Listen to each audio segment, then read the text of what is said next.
What is good, everyone? Welcome to the channel. My name is Paul. I make videos about Japanese society, life, and culture from the viewpoint of a long-term foreign resident. I've been here for 20 years, but over the past 4 days, I've had the privilege to go back into tourist mode because my good friend Patrick is here from the US.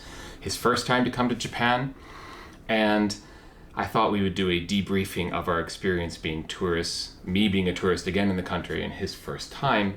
But first, you need to know two things about Patrick. The first is that he has no particular interest in Japan. He doesn't like anime. He hasn't really studied in depth the culture or the history. He didn't come here to buy electronics or anything that the usual reasons why tourists come here. Mostly because I've just been needling him for the past few years to come visit me. Like, you need to come to Japan and see me finally. And he did. And so we spent 2 days in Kyoto and 2 days in Hiroshima, and now we're back here in Tokyo, filming in his hotel room at the moment. The second thing you need to know about him is he's a bit of a snob, which in a good way, in a charming way, just that he knows what he likes and doesn't like and what he puts up with and doesn't put up with. But what else should we know about you? That's about it. That's about it? That's a good introduction. That's a good introduction. Okay. Well, you currently are of Minneapolis, Minnesota. Yes, I live in Minneapolis, and I flew to Chicago and then flew here. Yeah. And my luggage got lost on the way. Managed to lose your luggage. Should we shout out the airline that lost your luggage? No. Okay. We will not be united in our thinking about that. Okay. So, I want to ask you, because you came here without any particular interest, so many tourists come here and we got to go to Akihabara and buy anime and game goods, or we have to go to Kyoto and see this temple, and we have to do this, that, or we have to find these products while we're in Japan, or eat this food. Coming here with no preconception or really a care of what you were going to do when you were here, you kind of let me lead the way in a number of, for most of it actually. What are the memories you're actually going to take back with you? Like, what do you think is going to stand out to you most from the trip that we've done? I think the time that we spent in Kyoto was amazing. That's clearly the sort of historic center, perhaps, of Japan, it seems. I mean, we're literally looking out over the street of Tokyo, and it looks like any big city, like, New York or LA. But Kyoto was not that way. Like, Kyoto was very clearly lots of historic districts and temples and shrines on every corner. It's like if you go to the Midwest, there's a Lutheran church on every corner. There was a temple or shrine on every corner. And going up to the sacred mountain at Endakuji. Right. It seems there's a sacred mountain also on every corner. Yeah. So that sacred mountain was bigger than the other sacred mountains we climbed up.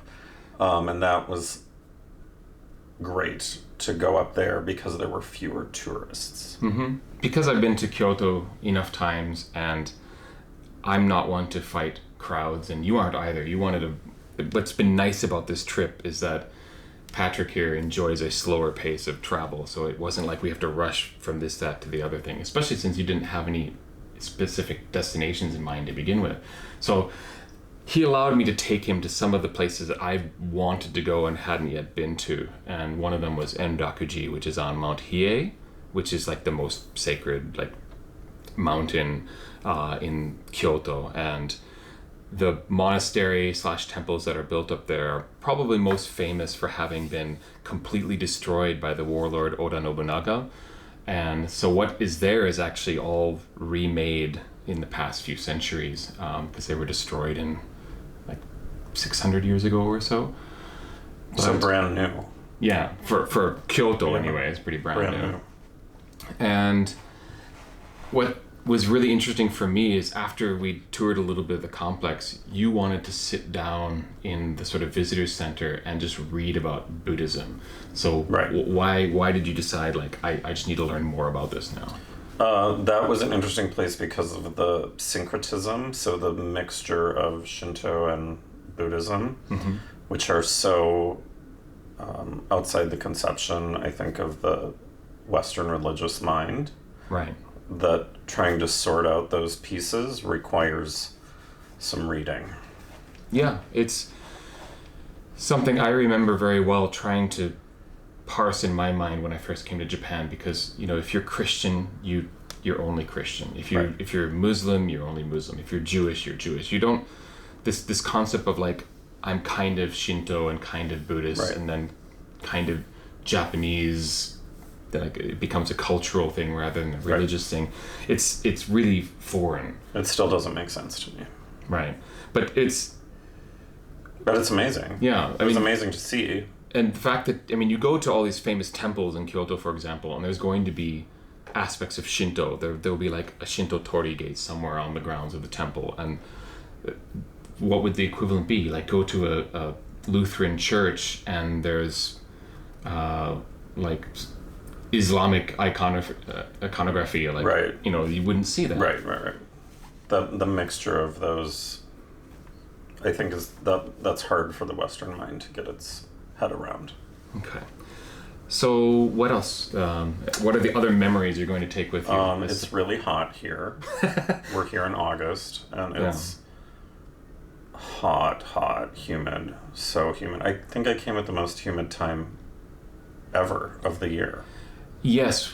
When we checked into the hotel in Kyoto, the woman who I think was the owner told us that we were lucky enough to be here during the hottest week of the year so far. That's not to say there won't be a hotter week later, but up until, I mean, it's, what is it, August 25th today, correct? Yeah, so it's hot. We checked in on the 21st, so then that was the hottest week of the year. Lucky us. Right. I think also the other thing that is an interesting thought, which I will need to chew on some more, is the degree to which World War II sort of touches everything still, whether known or unknown. Right? So the degree to which, I think the question sort of is Japan an Asian country built in the image of America? Okay. Can you give some specific examples of what? Well, I mean, like looking right now out over Tokyo, everything I see is modern, right? There's no like medieval quarter of the city or... Nothing looks particularly Japanese, except maybe the neon on the buildings, because like, you have restaurants way up on the 6th floor. Right. That's how they have to advertise. But I think that was an interesting question when we went to Hiroshima, particularly. Right. You know, everything was destroyed in World War II and then rebuilt, I guess for lack of a better term, kind of on a short leash from America. Mm-hmm. Yeah. And so there's a lot of fingerprints of the United States still, it seems. Sure, absolutely. On everything. Okay. Mentioning Hiroshima, what else? Well, you mentioned Kyoto, specifically the sacred mountain, and how there's a sacred mountain everywhere. What is the... There's also a sacred deer. Sacred deer. You can have a conversation with the sacred deer. I think by the end of our travels, everything we were doing was the sacred something. Yeah, we were riding the sacred cab. Yeah, the sacred ferry. This is a sacred video we're taking right now. Was there any particular thing that you found like to be the opposite of what you expected? Like, I thought Japan would be this, but it wasn't. Like the food is a learning curve. Okay. We'll put it that way. I mean, if you love seafood, right? Here you're in paradise, right? Well, it was funny. The first meal we had together in Kyoto, afterwards you came out and said, I think that's the most seafood I've had in the entire year in that one meal. Yeah, absolutely. 100%. Yeah. We had some sushi today for lunch that was excellent. There have been some other things that I was like that. I'm not touching that with a 10-foot pole. Like the whole fish? Like the Kyoto, entire fish. Like head, tail, everything? Yes, and you ate the whole fish like it was nothing. That was delicious. Thank you for giving me yours. Crunchy. What was the best thing you ate here, you think? What was the best I think food? the prawns I had yesterday for lunch. Okay. Yeah, we were on Miyajima yesterday, which is A sacred island. sacred island. You take the sacred ferry to the sacred deer. Were they sacred fried shrimp? Yeah, they were. It was a sacred lunch. Sacred So, lunch. Okay. Yeah, that thank gosh for that. I mean, the shrine was pretty... Yeah, it was amazing. And watching gorgeous. there were Shinto ceremonies, purification ceremonies going on there yesterday, and that was super interesting to watch. Yeah, we actually lucked out in that regard, that they had ceremonies going on while we were there, and while we were in Kyoto, we happened across a monk chanting in the temple, and we were the only ones there. I mean, Right. there was no one else at this temple while we were there, and we had it to ourselves.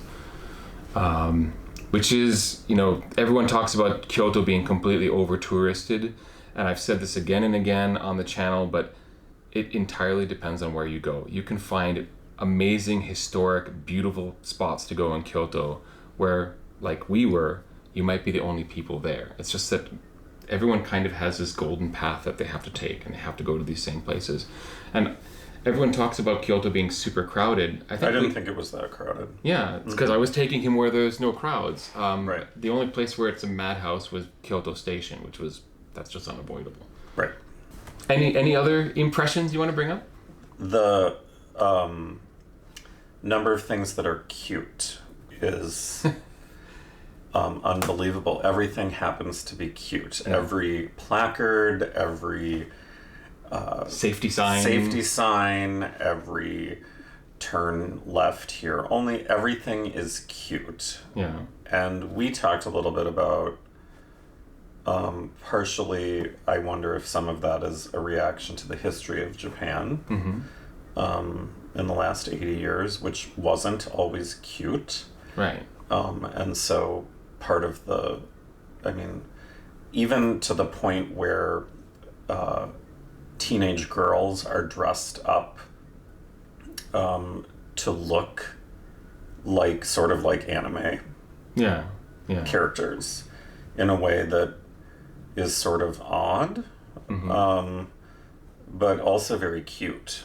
Right. Everything's cute. So the possibility is reactionary to Right. the rough reconstruction Right. under the war, and now we have to go a completely different, far more innocent path. Right. Or at least look that way. But yeah.